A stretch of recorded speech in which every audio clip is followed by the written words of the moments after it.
স্বামী বড় বুজুর্গ আল্লাহওয়ালা স্ত্রীর কাছে মোটেই পছন্দ হয়। একদিন আল্লাহর বান্দি তাকায় দেখে জোনাকির আলোতে শূন্যের উপর এক পাগড়িওয়ালা ঘুরে। ম্যাডাম মনে মনে কয়, এমন এক বুজুর্গ যদি আমার স্বামী হইতো কপাল খুলে যাইত। রাতের আধারে ইবাদতখানার থেকে বুজুর্গ স্বামী যখন ঘরের মধ্যে চলে গেল, স্বামীর দিকে তাকায় স্ত্রী বলে, তুমি কিসের বুজুর্গ হইলা? আজকে এক বুজুর্গ দেখলাম শূন্যের উপরে জোনাকির আলোতে ঘুরতেছে ঘুরতেছে ঘুরতেছে।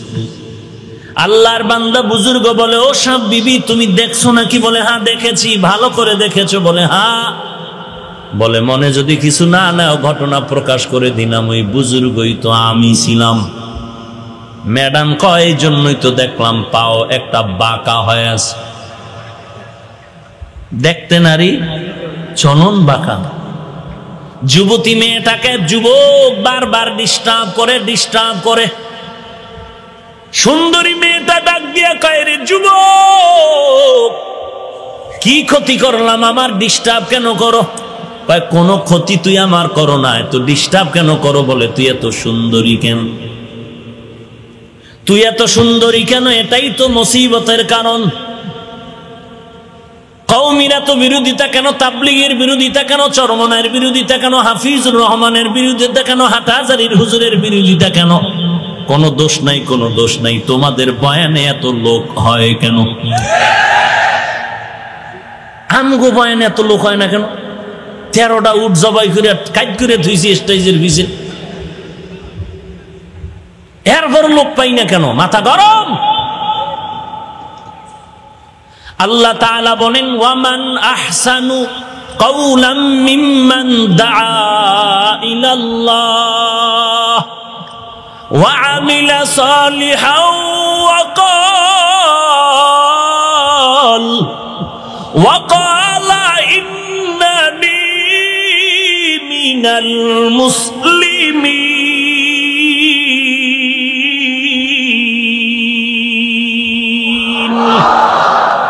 যারা আল্লাহর পথে মানুষকে ডাকবে, কার পথে?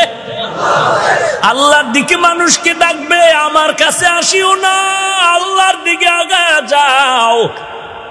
আল্লাহর গোলামি করো, আমার গোলামি না, পীরের গোলামি না, তাবলীগের গোলামি না, চরমনায়ের গোলামি না, হাটহাজারীর গোলামি না, দেওবন্দির গোলামি না। গোলামি হবে কার? আল্লাহর গোলামি করবি, নবীর তরিকা মতো চলবি। আমি বড় বক্তা দাবি করা যাবে না, বড় প্রিন্সিপাল, বড় শাইখুল হাদিস, বড় মুফতি সাহেব, এর কোনো ভ্যালু নাই। আমি আল্লাহর গোলাম হিসাবে আমার বড় পরিচয়, আমি একজন মুসলমান।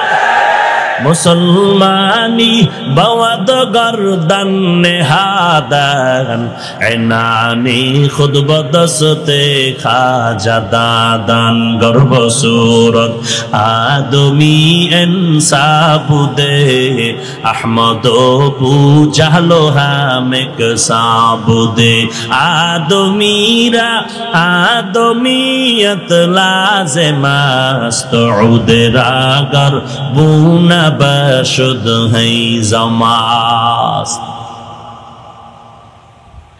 আল্লাহ সবাইকে হেদায়েত দান করেন। আল্লাহ পাক বলেন, আমি আল্লাহ মৃত্যু এবং জীবন দিলাম পরীক্ষা করে দেখব কারা আহসানু আমালা, উত্তম আমল করে। না দরকার নেই, ডিস্টার্ব করেন না।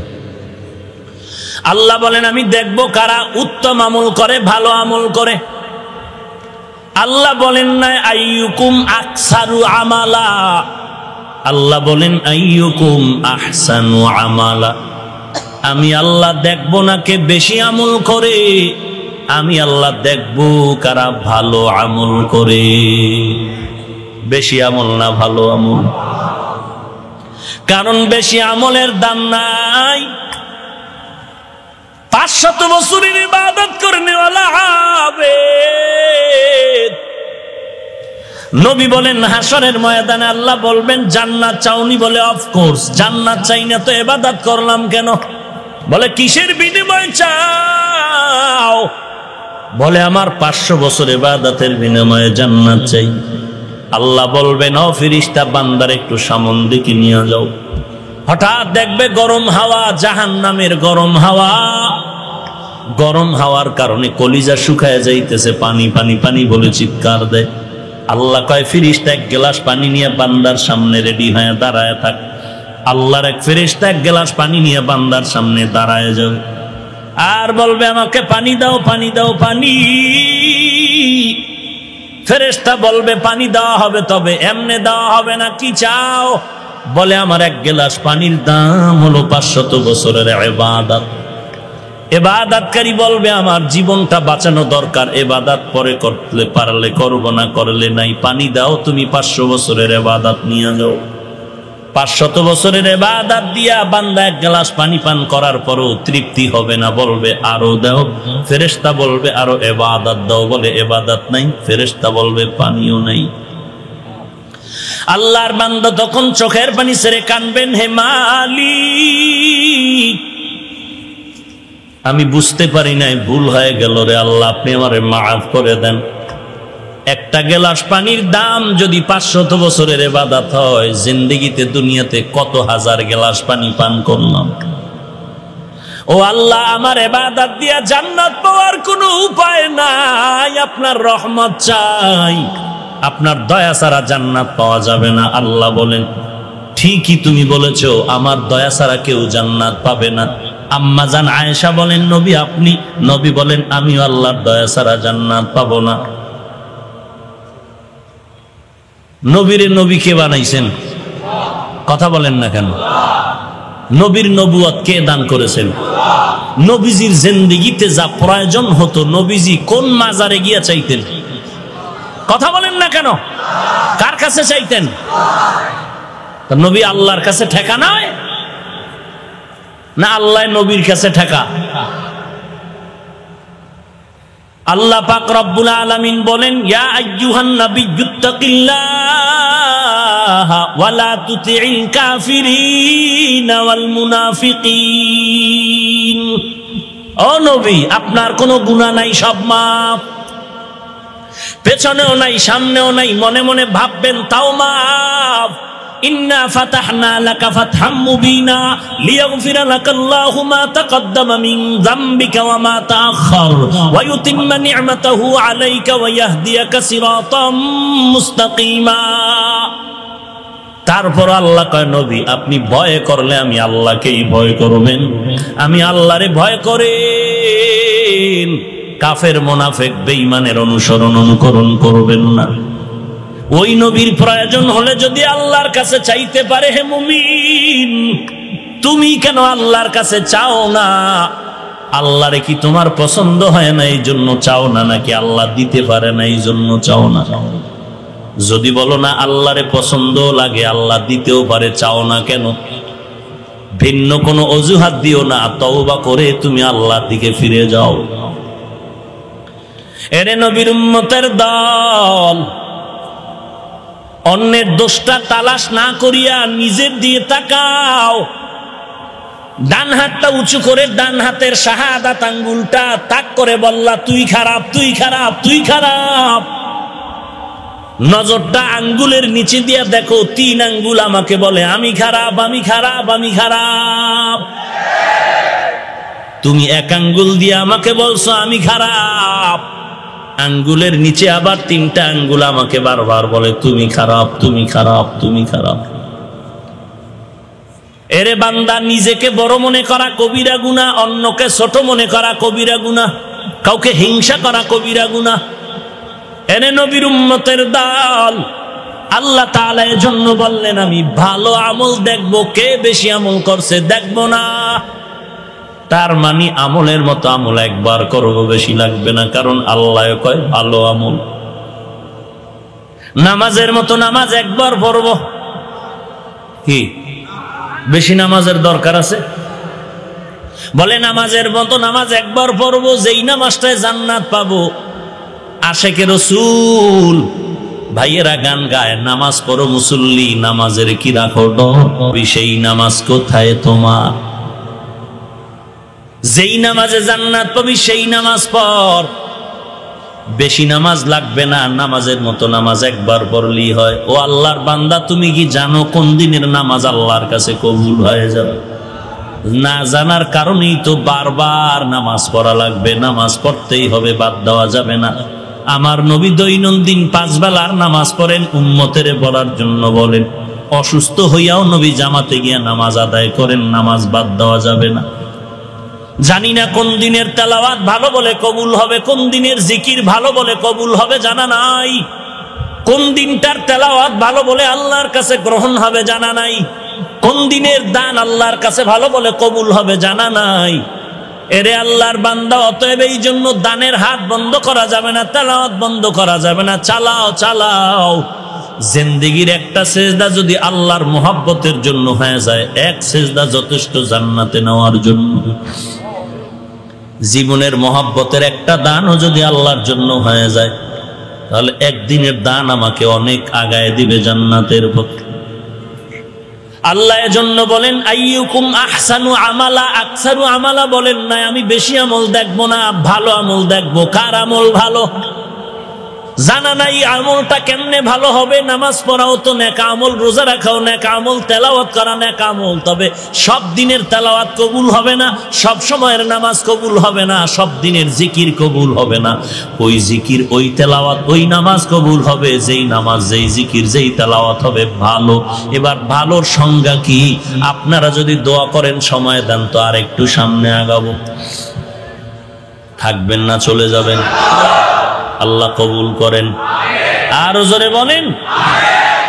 এরে নবীর উম্মতের দল, কিসের এত দ্বন্দ্ব, কিসের এত হিংসা, কিসের এত দূরত্ব রে ভাই? দুনিয়াতে সবাই আসছি উলঙ্গ। কে ধনীর ছেলে, কে গরিবের ছেলে লেখা ছিল কপালে। কে পীর হবে, কে কোটিপতি হবে, কে ম্যাজিস্ট্রেট হবে, কে মাওলানা, কে মুফতি হবে, কে শাইখুল হাদিস হবে। জন্মের সময় কপালে লেখা ছিল নাকি? বলেন না কেন? সবাই কিন্তু সমান। আবার মুফতি মুহাদ্দিস হয়ে গেলাম, মাঝখানে বড় বক্তা হয়ে গেলাম, বড় ইমাম হয়ে গেলাম। মৃত্যুর যখন হুকুম চলে আসবে, সব আবার সমান হয়ে যাব। সবার বাসিন্দা কাফন হবে 3টা। আপনাদের পটিয়াবাসীর জন্য কাফন একটা বেশি হবে নাকি? পীর সাহেবের কাফন হবে কয়টা? মুরিদের একটা কম হবে নাকি? এরে বান্দা, মৃত্যুকালে সবার 3টা কাপড়, কালার হবে আলাদা আলাদা। কারো কাপড়ের কালার হবে সবুজ, মরণকালে কাফনের কালার কারোটা হবে কালো। কি হবে বলেন না? কি সবার সবার? যারা আমগো কাফের কয় এগুলোও সাদা। যারা আমগো সাদা টুপি দেখলে সালাম দেয় না, নেয় না, এগুলোও বলেন না কেন? মরণকালে সকলের কাফন হবে সাদা। তাহলে মাঝখানে সবুজ আর কালো লয়া কিলেকিলি করার দরকারটা কি? হ্যাঁ, সালাম দিলেও নেয় না, নিজেও। সমস্যা কি? টুপি কেন সাদা? টুপি কেন সাদা? তাহলে আমি বলছি, ও ভাই, বেয়াদবি মাফ করবেন, রাগ করবেন না, বুঝাবার জন্য বলি। যার কাছে সবুজ কালারটা প্রিয়, আপনি সন্তানদের ওসিয়ত করে যাবেন, আপনার মরণকালে যেন কাফনের কাপড়টাও হয় সবুজ। যার কাছে কালো কালার প্রিয়, আপনি ওসিয়ত করে যাবেন, আপনার মরণকালে যেন কালো বোরকা পরায় কবর দেশে নিয়ে যায়। তা হবে নাকি? আমরা যদি স্মরণ করায় দেই, উল্টা আবার গালি দেওয়া শুরু হয়ে যাবে। যারা হজ করতে যায়, এদের কাপড়, এহরামের কাপড় কালো না সাদা? জোরে বলেন। তাহলে আসল জায়গায় সবাই এক। আমরা জমিনে আসছি আল্লাহর গোলাম হইয়া, আখিরি নবীর উম্মত হইয়া দাবি করতেছি। এরে নবীর উম্মতের দল, দুনিয়াতে আসছি একই হালাত, যাওয়ার হালাত এক। মাঝখানে এত দ্বন্দ্ব করে কি লাভ রে? মুসলমান, একটু তওবা করো, নিজের একটু বুঝাও। মরণের গ্যারান্টি নাই, মরার আগে বান্দা সোজা হয়ে যাও। ব্যাংক ব্যাংক চিনেন না? ব্যাংক, ইসলামী ব্যাংক না ভাগুয়া ব্যাংক? এই ব্যাঙ একদিন সাপের সাথে বন্ধুত্ব করে, কয় রে সাপ, তোমার সাথে আমার এত ভালোবাসা, তুমি এত বড় পেঁচ দিয়া চলো, তুমি লম্বা কত, একটু সোজা হয়ে দেখাও। সাপ বলে সম্ভব না। কয় বন্ধু, তোমার কাছে আমার দাবি রয়ে গেল। মানলো না সাপ। একদিন ব্যাঙ ওই পথ দিয়ে এসে দেখতেছে সাপ বন্ধু সে টাইট সোজা হয়ে আছে, এক বিন্দু তারা কাবাকা নাই। ধাক্কা দিয়ে দেখে বন্ধুর প্রাণ পাখি চলে গেছে।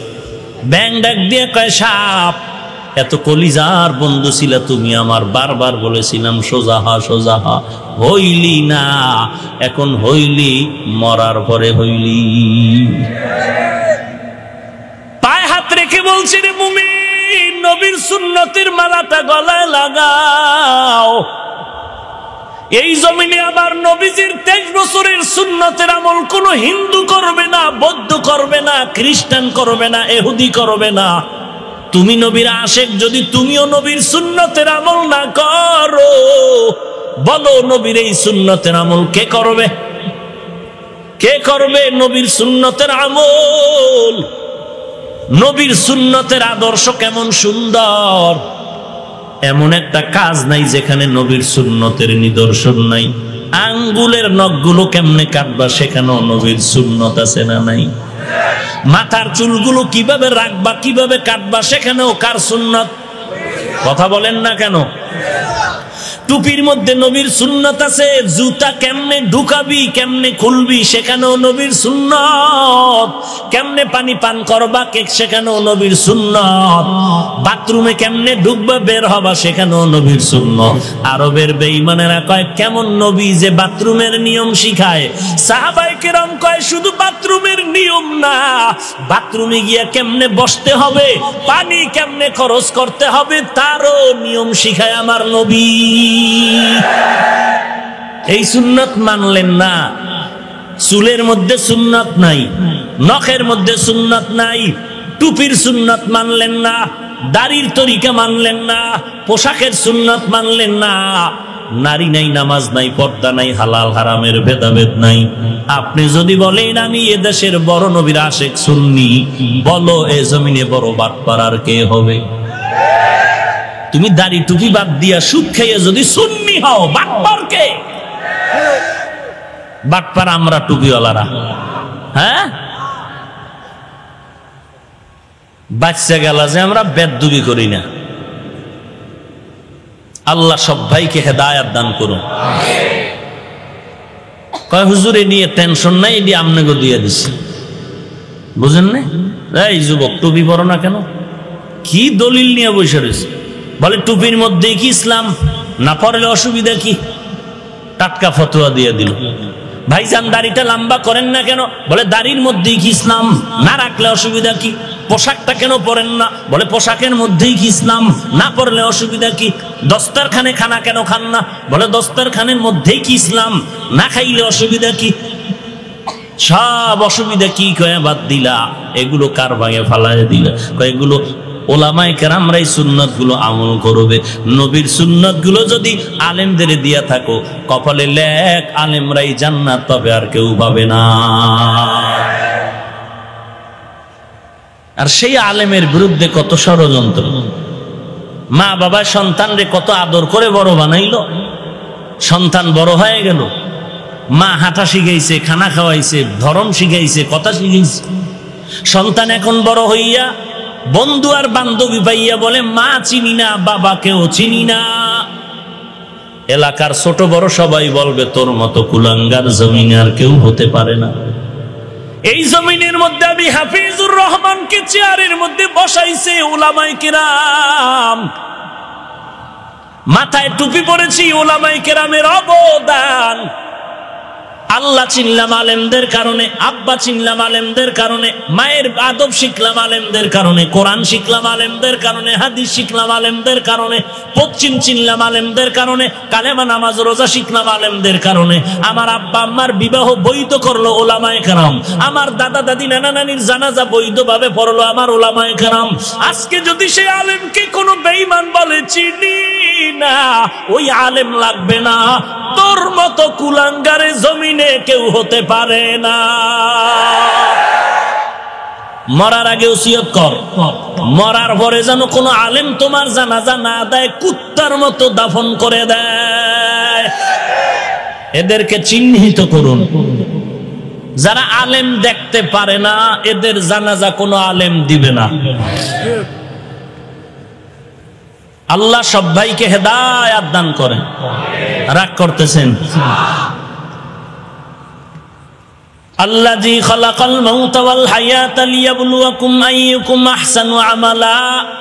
আল্লাহ বলেন আমি বান্দা দুনিয়াতে পাঠাইলাম পরীক্ষা করে দেখব কারা কারা বেশি আমল করে নাকি ভালো আমল করে। বলেন বলেন, বেশি আমল না ভালো আমল? এখন ভালো আমল কেমনে বুঝি?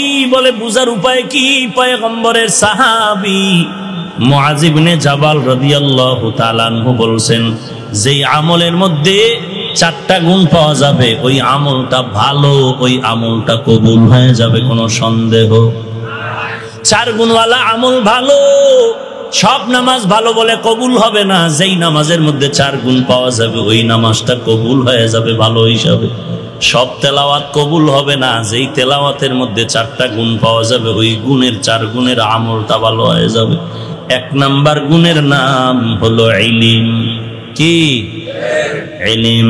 ইলমেরা ইজাজু করদান বেহিসাব, খলকেরা দাদান জবাবে বাসওয়াব, হক না দারত দোস্তে খলকা জারেরা, নিস্তে ই খসলত কে দিনদারেরা।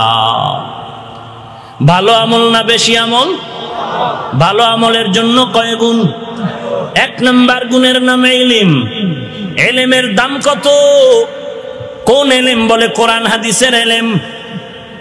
এই ইলমের এত দাম, জমিনের মধ্যে ইলমের ব্যাপারে আল্লাহর নবী বলেন, খায়রুকুম মান তাআল্লামাল কুরআনা ওয়া আল্লামা। যারা কোরআন হাদিসের ইলম শিখে অন্যকে শিখায় তারাই হলো শ্রেষ্ঠ জাতি। এদের মতো দামি আর কেউ নাই। এই ইলম শিখা, এই ইলম জানার রাস্তা 2টা। 1 নম্বরে রিজালুল্লাহ, 2 নম্বরে কিতাবুল্লাহ। ব্যক্তি আর কিতাব। ওস্তাদ ছাড়া কিতাব শিখা যাবে না। এই জন্যই তো আল্লাহ পাক রিজালুল্লাহ জমিনে পাঠাইলেন, তাদেরকে কিতাব দান করলেন। তুলনামূলক কিতাবুল্লাহর থেকে রিজালুল্লাহর মর্যাদা গুরুত্ব অনেক বেশি। এজন্য কিতাব হলো কম, রিজালুল্লাহ হলো অনেক বেশি। আম্বিয়া কেরাম বেশি, আউলিয়া কেরাম বেশি, সাহাবায়ে কেরাম বেশি, কিতাব হলো কম। আল্লাহ 104খানা কিতাব দান করলেন। এরে বান্দা, জান্নাতের ইলম যদি অর্জন করতে চাও, এই ইলমের জন্য রাস্তা 2টা খোলা। 1 নাম্বার ব্যক্তি, 2 নম্বরে কিতাব। ব্যক্তিও লাগবে, কিতাবও লাগবে। যারা বলে আমরা শুধু কিতাব মানি ব্যক্তি মানি না তারা গোমরা, আর যারা বলে আমরা শুধু ব্যক্তি মানি কিতাব মানি না তারাও গোমরা। দোনো দল গোমরা। যারা বলবে আমরা ব্যক্তিও মানি কিতাবও মানি তারাই হলো আহলে সুন্নাত ওয়াল জামাআহ। এই উঠা বসা করেন কেন? দরুদ শরীফ পড়েন, দোয়া করে দেই। সবাই দরুদ শরীফ পড়েন। আর নাইলে দায়িত্ব নেন, একটারও উঠতে দিবেন না। 2টার একটা করেন। মোনাজাত কে দিবে? এই মোনাজাত দিবে কে? কথা কয় না। মোনাজাত দিবে কে?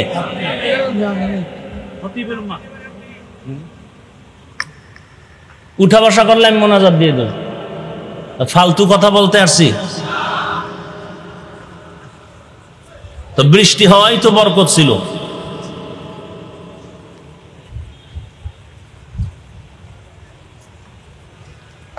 আল্লাযী খালাকাল মাউতা ওয়াল হায়াতা লিয়াবলুয়াকুম আইয়ুকুম আহসানু আমালা। এরে নবীর আশিক, ভালো আমলের জন্য 4 গুণ। 1 নাম্বার গুণের নাম হলো ইলম। ওই ইলম আনার জন্য রাস্তা হলো 2টা, ব্যক্তি আর কিতাব। আর ইলমের মারকাজের নাম হলো মাদ্রাসা। ইলমের মারকাজ কি? মাদ্রাসা। এরে নবীর উম্মতের দল, ওই মাদ্রাসা বাড়ানো দরকার না কমানো দরকার? কিন্তু আজ যদি আপনি সন্তানটারে ইলমের থেকে দূরে সরায় নেন, হেদায়েতের পথে টিকায় রাখা বড় মুশকিল হয়ে যাবে। হযরত আলী রাদিয়াল্লাহু তাআলা আনহু আল্লাহর শুকর আদায় করেন, ইলমের এত দাম, ইলম পাওয়ার কারণে রাজিনা কিস মাতাল জাব্বার ফিনা লানা ইলমুন ওয়ালিল আদাই মালু ফাইন্নাল মালা ইয়াফনি আন কারিবিন ওয়া ইন্নাল ইলমা বাকিন লা ইয়াজালু। এরে নবীর উম্মতের দল, ইলম অর্জন করো, ইলমের এত দাম, কোরআনের ইলমের এত দাম, আর ইলমওয়ালারও এত দাম। আল্লাহর কোরআনের ইলম সিনায় থাকার কারণে আজ এত সম্মান আল্লাহ বাড়ায় দিলেন। আল্লাহর কসম করে বলছি, এই জমিনে কোরআনওয়ালা ইলমওয়ালাদের মতো সম্মানে জমিনের মধ্যে আর কেউ না। অনেকে মনে মনে ভাবতেছেন কোরআন মাদ্রাসায় পড়লে বুঝি না খায় মরে যেতে হবে, টুপি পরলে বুঝি স্বাধীনতা হারায় যাবে, নবীর তরিকা মানতে গেলে যদি বিপদে পড়তে হবে। ও আল্লাহর বান্দা, পটিয়ার জমিনের মধ্যে দেখেন, আমাদের হুজুর দেখার দরকার নাই। একটু বলেন, কোরআন পড়ে মাদ্রাসায় পড়ার কারণে কয়জন ওলামায়ে কেরামের মধ্যে কোরআন পড়ে কে না খায় মরে গেল? কেউ তো মরেন। শুধু তাই না, আপনাদের লাইনে তাকায় দেখেন, ইংরেজি পড়ুয়াদের মধ্যে অনেক আছে, কোটি টাকার ব্যবসা করে, 1 টাকাও হারাম খায় না, নামাজও পড়ে, টুপিও আছে, দাড়িও আছে, আছে না নাই? তাহলে কেন বলবেন যে কোরআন পড়লে বিপদ, কোরআনের লাইনে চললে বিপদ? কোনো বিপদ নাই। কোরআন বিপদ না, টুপি বিপদ না, বিপদ আপনার অন্তর। সব কিছু ফেলে দেন, আমার জিন্দেগির জন্য দুইটা ব্যক্তি, দুইজনকে আসল মনে করে রাস্তা আগায় যান। জিন্দেগিতে আমার তরিকা যা আছে, দল যা আছে, নেতা নেত্রী যা আছে, আমার আসল হলো দুইজন, আল্লাহ এবং রাহমাতুল লিল আলামিন। আর বাকি সব আমার যারা আছে, ইমাম, আমার ওস্তাদ, আমার মা, আমার বাবা, ভাই বোন, এরা সবাই আমার আপন, কেউ কিন্তু আসল না। আসল হলেন দুইজন, 1 নম্বরে আল্লাহ, তারপরে আমার নবী। অন্যরা আমার আপন, কিন্তু কেউ কি না, আসল না। আসল আল্লাহ, এরপরে নবী। আর তার দেওয়া দুনিয়াতে দুইটা জিনিস হলো কোরআন আর সুন্নত। আল্লাহর পক্ষ থেকে কোরআন, রসুলের পক্ষ থেকে সুন্নত। নবী বলেন, এই দুইটারে আঁকড়িয়ে ধরো, কোনদিন বিপদ তোমাকে গ্রাস করার সুযোগ পাবে না। এরে নবীর উম্মতের দল, সুন্নতের এমন পাগল সাহাবায়ে কেরাম, দস্তারখানে বিছায় খানা খাচ্ছেন, খানা পড়ে যায়, উঠায় খায়। দুনিয়াদারেরা কয়, দেখ দেখ কেমন অভদ্র অভদ্র। সাহাবী ডাক দিয়া বলে, আতরুকু সুন্নাতা হাবিবি লিহাউলা ইল হুমাকা। সাহাবী ডাক দিয়া কয়, রে মূর্খ, ও দুনিয়াদার, মূর্খদের কারণে কি আমি মদিনার নবীর সুন্নতকে বর্জন করব? না না, গলায় ফাঁসির রশিও যদি লেগে যায়, নবীর সুন্নতের বিপরীত চলা যাবে না। এটাই হলো নবীর আশেকের পরিচয়। কথা ঠিক নেই? কথা বলেন না কেন? আর আজকে কপালের মধ্যে পতাকা লাগায়, আমি বহা রসুলের আশেক, চেহারার মধ্যে সুন্নতের গন্ধ নাই। কথা বলেন না কেন? এটা কি নবীর আশেক হইল? এরে নবীর উম্মতের দল,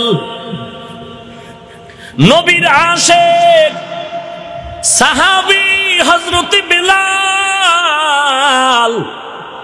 গোসলের সময়ও টুপিটা চেপে ধরে গোসল দেয়, টুপি মাথার থেকে ফালায় না। মদিনার নবীর সুন্নাত। কার সুন্নাত? এরে নবীর উম্মতের দল, সুন্নতের মাথাটা, সুন্নতের মালাটা গলায় লাগায় দাও। এতক্ষণ আমি আপনাদের সামনে যত কথাগুলো বললাম, একটু বলবেন কি আমি কোন ব্যক্তির দালালি করলাম নাকি? আমি যাহা কিছু বললাম সব আমার মদিনার নবীর আদর্শের কথাই বললাম। এখনো বলতেছি, তুমি পীরের কাছে যাও আর নাই যাও, তোমার আসল ঠিক রাইখা চলো। আমার এক নাম্বার আসল আমার আল্লাহ, তারপরে আমার নবী। অন্যদেরকে আমরা আপন মনে করব কতক্ষণ? তারা আমার আসল ঠিক রাখবে যতক্ষণ। যদি দেখি আল্লাহর বিধান মতে আমার পীর চলে না, নবীর আদর্শ মানে না, তাকে পীর বলে স্বীকার করে নেওয়া যাবে না। কারণ আসলে তার মধ্যে ভেজাল। গলায় স্বর্ণের চেইন লাগানো, আঙ্গুলে স্বর্ণের আংটি লাগানো। আমার আসল নবীর মধ্যে পুরুষের জন্য স্বর্ণ ব্যবহার হারাম। অতএব কোন পীর নামের ব্যক্তি যদি স্বর্ণ ব্যবহার করে, তাকে পীর মানা যাবে না। কারণ সে আমার ছিল আপন, আসল ছিল না। আসলের সাথে যখন সংঘর্ষ হয়ে যাবে, তখন আপনের মেয়াদ শেষ হয়ে যাবে। এরে নবীর উম্মতের দল, নবীর বড় আশিক মাযহাবের ইমাম মালিক। যেই ইমাম মালিক মদিনায় 70 বছর জিন্দেগি কাটাইলেন, পায়ের মধ্যে জুতা পরে না, নবীর মহব্বত। হ্যাঁ, চিন্তা করেন নবীর মহব্বত কাকে বলে। আর আমার আশেকরা টাটকা বিড়ি টানে ওয়াজের আগেও আর পরেও, এ বলে আমি নবীর বড় আশেক। ওরে আল্লাহর বান্দা, এখনো খোঁজো নবীর আশিক। ওই মদিনার জমিনে যারা যায়, মদিনার আশিকরা মদিনার ধুলা বুকের মধ্যে লাগায় আর শুকর আদায় করে মদিনার ধুলা গায়ে লাগাইতেছে। ওই মদিনার সুন্নাত তোমার সামনে তো জবাই হয়ে যাচ্ছে। তোমার অন্তরে যদি কষ্ট না লাগে, তুমি এরপরেও যদি সুন্নি দাবি করো, তওবা করো, তোমার মতো বাটপার আর কেউ হতে পারে না। মদিনা নাম কত সুন্দর,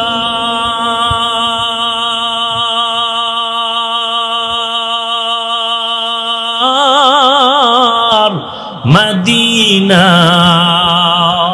কেড়ে সেবন্ত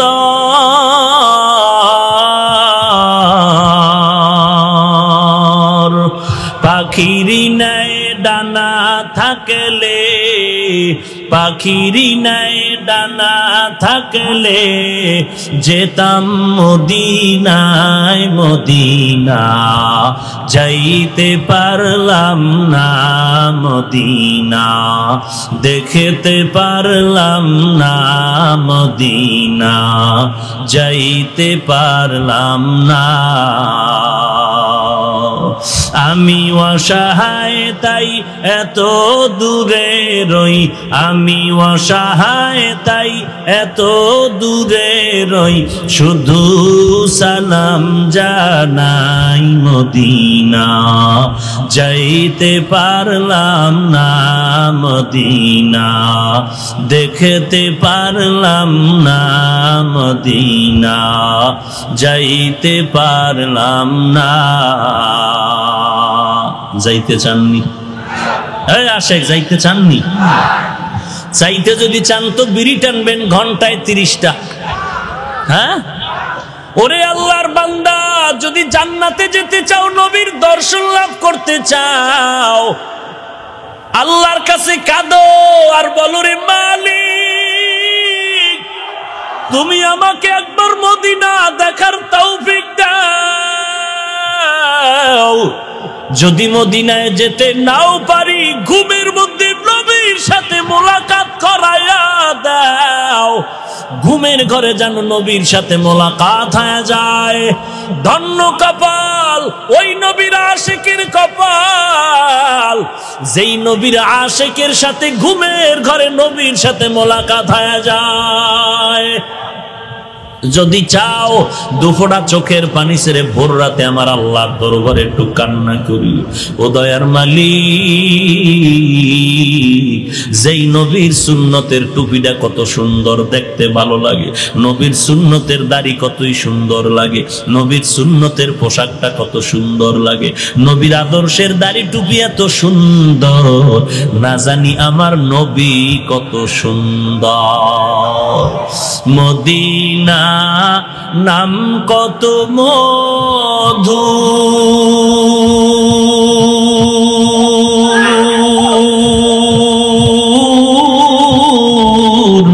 মদিনা আর যে কত দূর,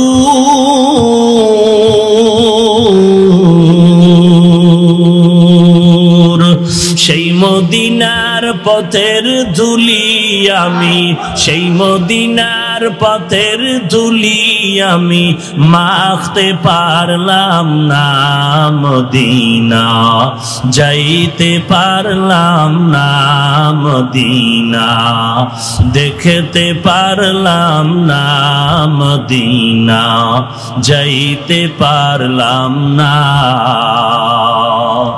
আমি অসহায় তাই এত দূরে রই, আমি অসহায় তাই এত দূরে রই, শুধু সালাম জানাই, মদিনা যাইতে পারলাম না, মদিনা দেখতে পারলাম না।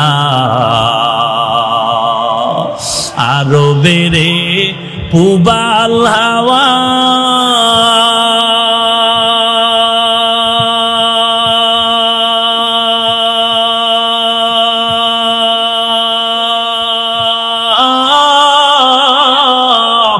পশ্চিমে কর সুধাওয়া, আরো বেড়ে পুবাল হাওয়া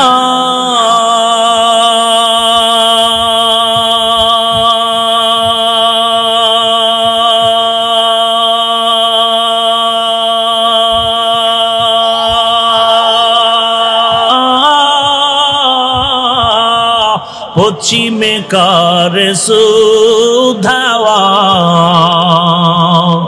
এই গরিবের দুঃখী সালাম, এই গরিবের দুঃখী সালাম পৌঁছে দিও মদিনায়, মদিনা যাইতে পারলাম না, মদিনা দেখতে পারলাম না, মদিনা যাইতে পারলাম না। আমি অসহায় তাই এত দূরে রই, আমি অসহায় তাই এত দূরে রই, শুধু সালাম জানাই, মদিনা যাইতে পারলাম না, মদিনা দেখতে পারলাম না, মদিনা যাইতে পারলাম না। এর পয়গম্বরের আশিক উম্মতের দল, ওই নবীর দর্শন যদি লাভ করতে চাও, আল্লাহর মোহাব্বত নিয়ে নবীর সুন্নতের মালাটা গলায় লাগাও। এর এলাকার ভাইয়েরা আমার, এখানে অনেক ছাত্র ভাইয়েরাও আছেন, মাদ্রাসায় পড়েন, কেউ কলেজে পড়েন। আমি ছোট্ট মানুষ বলে গেলাম, এই বাংলাদেশে এমনও ছাত্রের খবর আমি জানি যে ঘুমের ঘরে রসুলের সাথে মোলাকাত করতেছে। নবীর সুন্নতের আমলটারে আঁকড়াইয়া ধরো, নবীর সুন্নতের আমলটারে আপন করে নাও, তো নবীর সুন্নতের মোহাব্বত অন্তরে ঢুকায় নাও।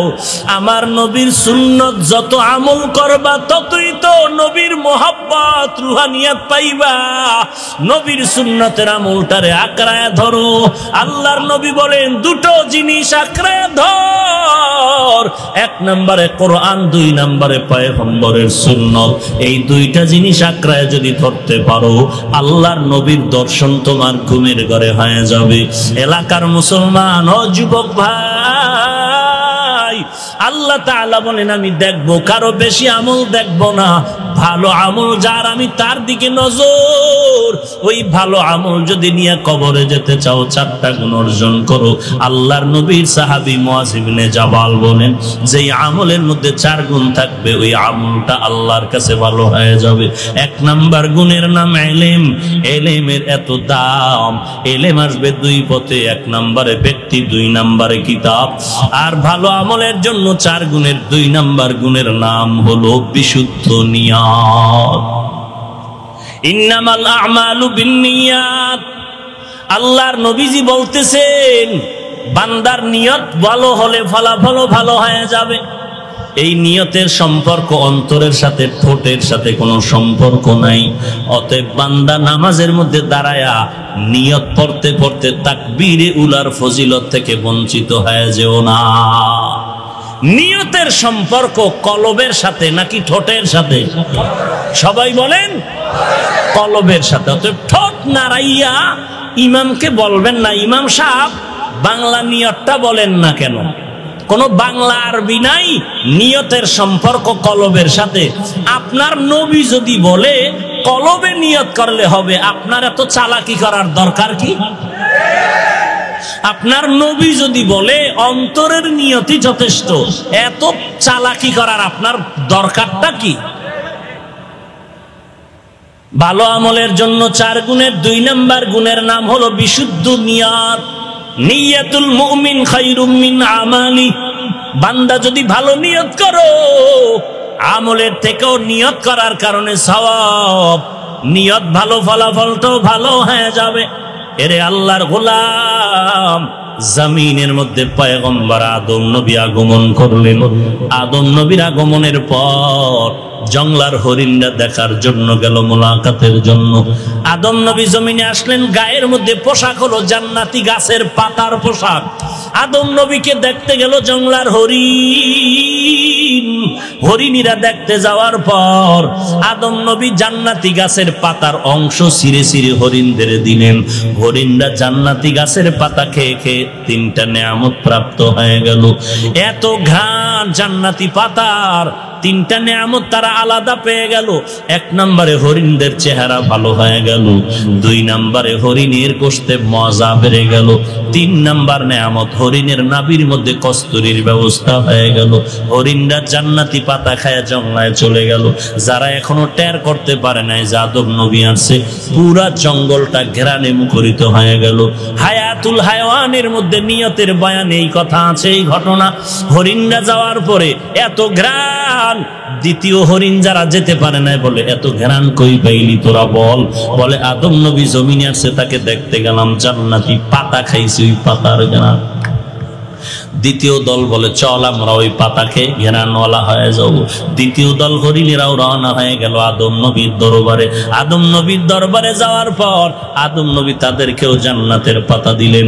এই পাতা খাইয়া তারা জঙ্গলায় চলে আসলো। আসার পরে তাকায় দেখে তাদের পাতার মধ্যে কোনো ঘেরান পাওয়া যায় না। ব্যাপারটা কি? একই নবীর হাতে তোরাও পাতা পাইলি, আমরাও পেলাম, তোদের পাতা এত ঘেরান কেন, আমাদেরটায় ঘেরান নাই কেন? তোরা 3টা নেয়ামত পেয়েছো। 1 নাম্বার চেহারা সুন্দর হলো, 2 নম্বরে গোশতে মজা বেড়ে গেল, 3 নাম্বার নাভির মধ্যে কস্তুরী হলো। দ্বিতীয় দল হরিণরা 3টা পায় নাই, 2টা পেয়েছে। চেহারা সুন্দর হয়ে গেল, গোশতে মজা বাড়লো, নাভির মধ্যে আর কস্তুরী আর হলো না। এজন্য জঙ্গলে হরিণের অভাব নাই, নাভির মধ্যে কস্তুরী সব হরিণের অভাব। ব্যাপারটা কোথায়? একই নবীর হাতে একই পাতা সবাই পান খাইলাম, তোদেরটা এত নেয়ামত আর ঘেরান, আমাদেরটাই নাই কেন? ফয়সালার জন্য আদম নবীর দরবারে চলে গেল। আদম নবী ফয়সালা দিয়া বললেন, ভেজাল এক জায়গায়, নিয়তের মধ্যে ভেজাল। প্রথম দল হরিণীরা পাতার জন্য আসে নাই, আমি আদম নবীর মোলাকাতের জন্য আসছিল। আর তোমরা তো আদমকে দেখতে যাও নাই, তোমরা গেছো পাতা খাওয়ার জন্য। ভালো আমলের জন্য 4 গুণ। 1 নম্বরে বান্দা ইলম অর্জন করো, 2 নম্বরে বান্দা নিয়তটারে পরিশুদ্ধ করো। হাজার হাজার হাজার মানুষ এই পটিয়ার কলেজ ময়দানে হাজির, তবে বান্দা সবার ফলাফল এক হবে না। যদি বান্দা নিয়তটারে পরিশুদ্ধ করে আসিয়া বসো, বসার সাথে সাথে গুনাহ মাফ। আর যদি তোমার নিয়তে কোনো ভেজাল, কেমন বক্তা একটু চেহারাটা দেখা দরকার, কেমন বক্তা তার কণ্ঠ কেমন দেখা দরকার, কেমন বক্তা তার আলোচনা দেখা দরকার, তার এলেম কেমন দেখা দরকার, তার আমল কেমন দেখা দরকার, এই সমস্ত বাজে নিয়ত নিয়ে যারা আসছো, বয়ান শুনছো ঠিক, তবে ফলাফলের বেলায় জিরো হয়ে যাবে। তোমার কণ্ঠ দেখার দরকার নাই, চেহারা দেখার দরকার নাই, তোমার এলেম দেখার দরকার নাই। এই ময়দানের মধ্যে আমি বান্দার কোনো দরকার নাই আমল করার। এই যে পটিয়া মাদ্রাসার বাণী মুফতি আজিজুল হক রহমাতুল্লাহ আলাইহি স্টেজের মধ্যে বসে আছেন, একজন বক্তা তরুণ আলেম ময়দানে বয়ান করতেছিলেন। আল্লাহর ওলি তাকায় দেখতেছেন বয়ান করার মাধ্যমে ময়দানের হালাতটা কেমন যেন হাসরের মাঠের মতো হয়ে যাচ্ছে। বক্তার বয়ানে ময়দানের মধ্যে এমন হালাত, মানুষগুলো যেন কেমন জাহান্নামের ভয় পাগলের মতো করতেছে। বয়ানের অ্যাকশন জারি হয়ে যাচ্ছে ময়দানের মধ্যে।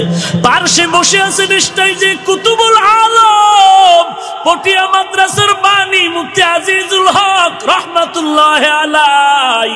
বয়ানের বক্তা সাহেবের হালাত দেখিয়া দাঁড়াইয়া বলে, বক্তা সাহেব বয়ানটা বন্ধ করে দাও। মুফতি আজিজুল হক রহমাতুল্লাহ আলাইহি বলেন, এই শ্রোতাবৃন্দ শুনো, এই বক্তার বয়ান শুনে আমার কলিজা এত ঠান্ডা হয়ে গেল, আমি আজিজুল হক তরিকতের খেলাফত আমি তাকে দিয়ে দিলাম। এইবার বক্তা বয়ান চালু করো। আজিজুল হক রহমাতুল্লাহ আলাইহি খেলাফত দিয়া দিলেন, তরিকতের চাবি দিয়া দিলেন, রুহানিয়াতের দরজা খুলে দিয়া বলে বয়ান করো। এইবার খেলাফত পাইয়া বক্তা যখন বয়ান আবার নতুন করে শুরু করলেন, আগের মতো কেমন যেন রং পাল্টায় যাইতেছে, অ্যাকশন কমে যাইতেছে, বয়ানের ময়দানের হালাতটাও দুর্বল হয়ে যাইতেছে। এইবার মুফতি আজিজুল হক রহমাতুল্লাহ আলাইহি তাকায় ভাবতেছেন, ব্যাপার কি ব্যাপার কি ব্যাপার কি। আমি একটু মোহাব্বতের নজর তাকাইলাম, অ্যাকশন বাড়ার কথা কমতেছে, কারণটা কি কমতেছে, কারণটা কি। এইবার আল্লাহর ওলি বক্তাকে বলে বয়ান থামায় দেন। আল্লাহর ওলি ডাক দিয়া কয়, শ্রোতাদেরকে বলছি শুনে নাও, আমি যে তাকে খেলাফত দিলাম আবার ফিরাইয়া নিয়ে নিলাম, কারণ আমি যা বুঝতে পারলাম এই যে আকর্ষণ এতক্ষণ ছিল এটা বক্তার ব্যক্তিগত না, ময়দানের মধ্যে আল্লাহওয়ালা বসা আছে। ময়দানের ভিতরে আল্লাহর ওলি বসে আছে, তার তাওয়াজ্জু তার অন্তরের মধ্যে লেগেছে। ময়দানের মধ্যে আল্লাহওয়ালা হইয়া শ্রোতা বসে আছে, ওই শ্রোতা আল্লাহওয়ালার নেক নজর যখন বক্তার চেহারার মধ্যে পড়েছে, বক্তার কথার ধরনটা পাল্টে গেছে। অতএব বক্তার কোনো ক্রেডিট না, কামিয়াবি না, এটা ময়দানের আল্লাহর খাস বান্দার একমাত্র অমূল্য সম্পদ। অতএব আমি যা দিয়েছিলাম তা ফিরায় নিলাম। অতএব আমি হাফিজুর রহমান বলতেছি, আল্লাহর কসম, এই চেয়ারে বসে কথা বলার আল্লাহর কসম কোনো যোগ্যতাও নাই, এলেম নাই, আমল নাই, এরপরও আল্লাহ বসায় দিছেন একমাত্র মা বাবার চোখের পানি আর আমার উস্তাদের দোয়া, আর কিছু না রে ভাই। তবে আমি জানি আজকে ময়দানে আল্লাহর অভাব নাই, এই স্টেজের মধ্যে আল্লাহওয়ালার অভাব নাই, এই ময়দানে আল্লাহর পাগলের অভাব নাই। ওই আল্লাহর পাগলদের মজলিসে বৈশা যদি একটু তওবা করতে পারো আর অন্তর ভরে যদি ডাক দিতে পারো, মালিক এই ময়দান থেকে খালি ফিরাইয়া দিও না, হেদায়েতের নূর আমার সিনায় দান করো আল্লাহ। এই পটিয়ার জমিন বড় ধন্য জমিন, এই জমিনের মধ্যে আল্লাহওয়ালারা ঘুমায়, আল্লাহর মোহাব্বত নিয়ে চোখের পানি ছেড়ে কান্না করো আর আল্লাহর কাছে ক্ষমা চাও। তোমার ডানে বামে তাকায় দেখো কত বান্দার চোখে পানি, তোমার চোখে কেন পানি নাই? একমাত্র গুনাহের কারণে চোখে পানি নাই, দিলটা শক্ত। আল্লাহর কাছে বলো, রে মালিক, এই ময়দানের বরকতে দিলটা নরম করে দাও। গুনাহের কারণে আমার হাত না পাক, আমার জিহ্বা না পাক, আমার চোখ না পাক, আমার অন্তর না পাক। অন্যের চোখে পানি, আমার চোখে কেন পানি নাই? গুনাহের কারণ। ও আল্লাহ, তুমি রহমতের নজর দিয়া তাকাও, এই ময়দান থেকে খালি ফিরাইয়া দিও না রে আল্লাহ। আজকে থেকে তওবা করলাম, আর গুনাহের পথে যাব না। আজকে থেকে আর নামাজ বাদ দিব না, আর দাড়ি কাটবো না, আর মা বাবাকে কষ্ট দিব না, আলেম ওলামাদের বিরোধিতা করব না। ও যুবক, স্কুলে পড়ো, কলেজে পড়ো, ভার্সিটিতে পড়ো, চাকরি করো, ব্যবসা করো, আমার নবীর তরিকার বিরোধিতা করিও না রে ভাই। আল্লাহ ওয়ালা আলেম ওলামাদের বিরোধিতা করবা না রে ভাই। বরং একজন আল্লাহ ওয়ালা যদি পাও, দোয়া নাও, অন্তর ভরে দোয়া নাও। আল্লাহওয়ালা হওয়ার জন্য দাওরা হাদিস পাশ করা লাগে না, কামেল পাশ করা লাগবে না, ডিগ্রি লাগবে না। আল্লাহওয়ালা হওয়ার জন্য দুইটা গুণ লাগবে। এক নম্বরে পরিশুদ্ধ ঈমান, দুই নম্বরে আল্লাহর ভয়, জাহান্নামের ভয়। যে গুনাহ ছেড়ে দিবে সেই হলো বড় আল্লাহওয়ালা। গুনাহের থেকে যে যত পরিমাণ বাঁচবে সে তত পরিমাণ আল্লাহওয়ালা। গুনাহ থেকে যে যেই পরিমাণ বেঁচে থাকবে সে সেই পরিমাণ আল্লাহর কাছে দামি। অতএব একটা রিকশা ড্রাইভার গুনাহ যদি না করে সেও আল্লাহওয়ালা হতে পারে। রাস্তার এক দোকানওয়ালা ভাই, সেও আল্লাহওয়ালা হতে পারে। ওরে আল্লাহর গোলাম, উজানির কারি ইব্রাহিম রহমাতুল্লাহ আলাই, তার জমিনের মধ্যে মাদ্রাসায় একজন বুজুর্গ ময়দানের মধ্যে বয়ান করেন আর হাদিস শোনাচ্ছেন, হাদিসের ক্লাস করতেছেন। মসজিদের মধ্যে ক্লাস, হাদিসের ক্লাস করতেছেন। একের পর এক বুখারী শরীফের হাদিস পরে ক্বালা রাসূলুল্লাহ সাল্লাল্লাহু আলাইহি ওয়া আলিহি ওয়াসাল্লাম, একটার পরে একটা হাদিসের তাকরীর চলতেছে। পেছন থেকে হঠাৎ করে মাঝখানে একজন বুজুর্গ, এক গ্রামের ব্যক্তি পেছন দিয়ে ডাক দিয়ে কয়, মুহাদ্দিস সাহেব একটু থামেন, চুপ হয়ে যান। কি ব্যাপার? বলে, আপনি যে একটু আগে প্রাসঙ্গিক ক্রমে যে বয়ানটা করলেন, একটা হাদিসের উদ্ধৃতি দিলেন অন্য কিতাবের, আমার মনে হয় এই হাদিসের বর্ণনার মধ্যে কোনো কিছু একটু দূরত্ব আছে। মুহাদ্দিস সাহেব থমকে গেলেন। কি ব্যাপার? এলাকার গ্রামের মূর্খ ওই বান্দা হাদিস জানে না, কোরআন জানে না, কেমনে বলল আমি যে হাদিসের বয়ান দিলাম এই বয়ানে হাদিসের বর্ণনাকারীদের মধ্যে একটু দূরত্ব আছে, কেমনে বুঝলো? চিন্তায় পড়ে গেল। এইবার ডাক দিয়া কয়, এদিকে আসেন মূর্খ ভাই। ওই বান্দারে ডাকলেন, ডাকার পরে বলেন, ভাইজান আপনি কেমনে বুঝলেন যে এই হাদিসের বর্ণনাকারীর মধ্যে একটু ঝামেলা? এইবার কয়, হুজুর আমি তো হাদিস জানি না, কোরআন জানি না, আমি মূর্খ মানুষ। তবে কারি ইব্রাহিম রহমাতুল্লাহ আলাইহির হাতে গড়া একজন আমি গোলাম, তার হাতে হাত দিয়া পায়া থুইয়া আমি ইবাদতের লাইনে আসছি। আপনি যখন হাদিস পড়াচ্ছিলেন আমি তখন তাকায়া দেখতেছিলাম, আসমান থেকে একটা নূরের বাতি আপনার মাথার উপরে আছে। আপনার মাথার উপরে একটা নূরের আলো ঝলক মলক করতেছিল। কিন্তু এখন যেই বয়ান দিয়া হাদিসটা টানলেন, দেখলাম ওই আলোটা আর দেখা যায় না। তখন আমি বুঝতে পারলাম কোনো না কোনো সমস্যা হয়ে গেল। এরে নবীর উম্মতের দল, এর নাম সোহবত, এর নাম আল্লাহওয়ালার তাওয়াজ্জু। এরে নবীর উম্মতের দল, এই জন্য আমি বললাম আমি বান্দা জাহান্নামের আসামি। তবে এই ময়দানে বহু আল্লাহওয়ালা বসে আছেন, স্টেজে আল্লাহওয়ালা বসে আছেন। কেউ যদি আমিন কয়া ডাক দেয়, কারো না কারো আমিন আল্লাহ কবুল করে নিতে পারেন। অতএব আজকে আল্লাহর দরবারে তওবা করেন, চোখের পানি ছেড়ে কান্না করে তওবা করেন। জীবনে নামাজ ছাড়বো না, মা বাবার সাথে বেয়াদবি করব না, জীবনে নবীর সুন্নাত আর ছাড়বো না, নামাজ বাদ দিব না, আল্লাহওয়ালা আলেম ওলামার বিরোধিতা করব না, নবীর তরিকা মতে চলবো, আর ভালো আমল নিয়ে মাওলার দরবারে যাওয়ার জন্য চেষ্টা করব। ভালো আমলের জন্য 4টা গুণ লম্বা আর করতে পারলাম না। 1 নাম্বার গুণ বললাম ইলম, 2 নাম্বার গুণের নাম হলো বিশুদ্ধ নিয়ত, 3 নাম্বার গুণের নাম ধৈর্য, 4 নাম্বার গুণের নাম হলো ইখলাস। এই 4 গুণ নিয়ে আমল করো, পারি না দুর্বল। আল্লাহ তো বলেন ওয়াখুলিকাল ইনসানু যায়ীফা, মানুষ আমি সৃষ্টি করেছি দুর্বল করে। আমার পেছনে জাহান্নামে নেওয়ার জন্য 2 দল শয়তান আমারে পেছনে ওয়াসওয়াসা দেয়। এক দল হলো জিন শয়তান, আর এক দল হলো মানুষ শয়তান, মিনাল জিন্নাতি ওয়ান নাস। ওই 2 দল শয়তানের সাথে আমি দুর্বল মানুষ আগাইতে পারি না। হ্যাঁ আল্লাহ, তুমি যদি তৌফিক দাও তো আমি আগাইতে পারবো, তোমার তৌফিক চাই। আর গুনাহ করব না, নামাজ ছাড়বো না, আর কোনোদিন জাহান্নামের পথে যাব না। আজকে থেকে তওবা করব, গলায় ছুরি আসলে মরে যাব, তারপরও নবীর আদর্শের বিরোধিতা করব না।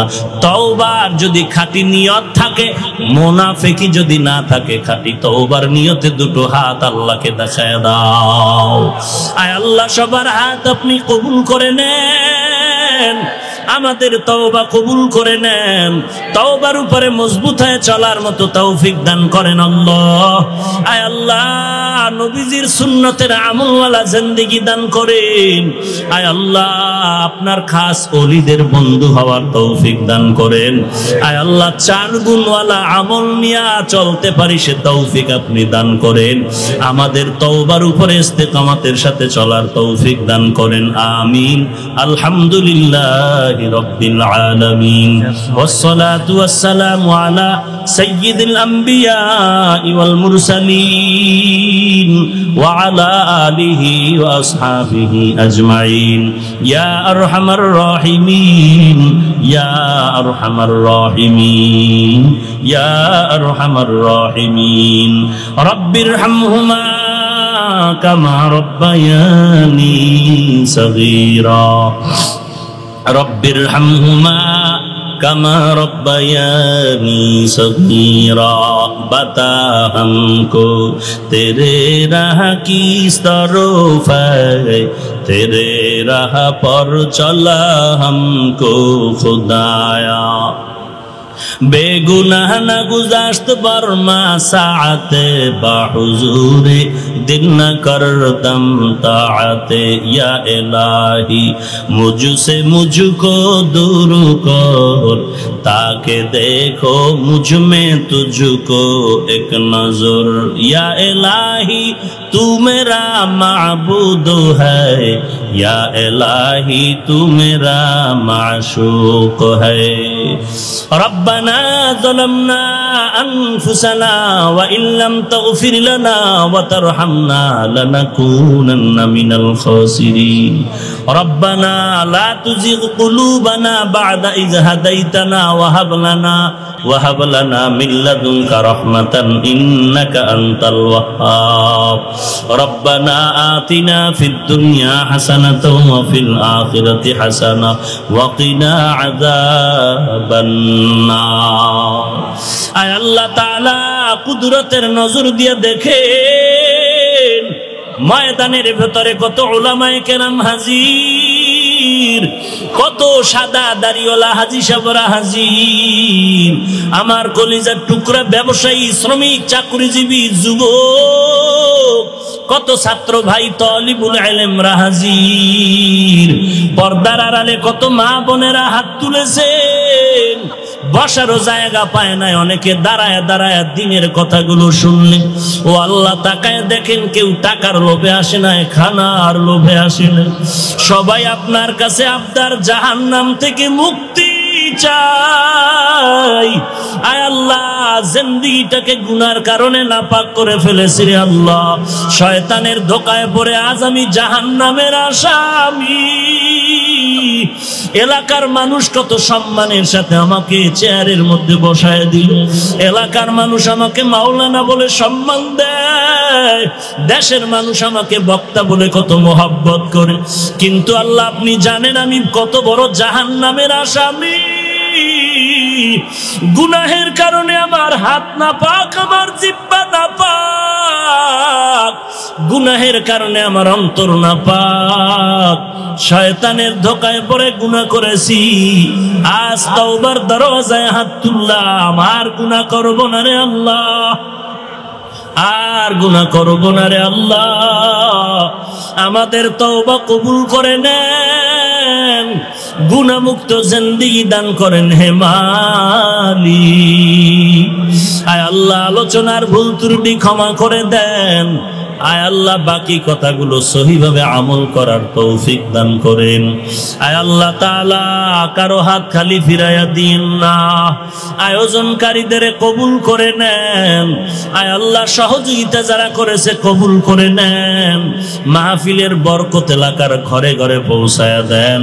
আয় আল্লাহ সবার সিনার মধ্যে হেদায়েতের নূর দান করেন আল্লাহ, সবার সিনায় হেদায়েতের নূর দান করেন আল্লাহ। হেদায়েতের নূর দিয়া সিনাটা ভরপুর করে দেন। পরস্পরে হিংসা দূর করে দেন। অন্তর থেকে রিয়া হাসাদ কিবির দূর করে ইখলাস দান করেন আল্লাহ। চার গুণওয়ালা ভালো আমল করার তৌফিক দান করেন আল্লাহ। নবীজির সুন্নাতওয়ালা আমলি জিন্দেগি দান করেন আল্লাহ। সহিভাবে কোরআন পড়ার তৌফিক দান করেন। 5 ওয়াক্ত নামাজ বা জামাত আদায়ের তৌফিক দান করেন। আয় আল্লাহ আদবওয়ালা বিনয়ী জিন্দেগি দান করেন আল্লাহ। আদবওয়ালা বিনয়ী জিন্দেগি দান করেন আল্লাহ। সারা দুনিয়াতে শান্তি দান করেন। মুসলমানের ইজ্জত হেফাজত করেন, ঈমান আমল হেফাজত করেন। বাংলাদেশ শান্তির দেশ বানায় দেন। দেশের জন্য, ইসলামের জন্য যারা জীবন দিল তাদের মাফ করে দেন। এখনো যারা চেষ্টা করে কবুল করে নেন আল্লাহ। এখনো যারা চেষ্টা করে কবুল করে নেন আল্লাহ।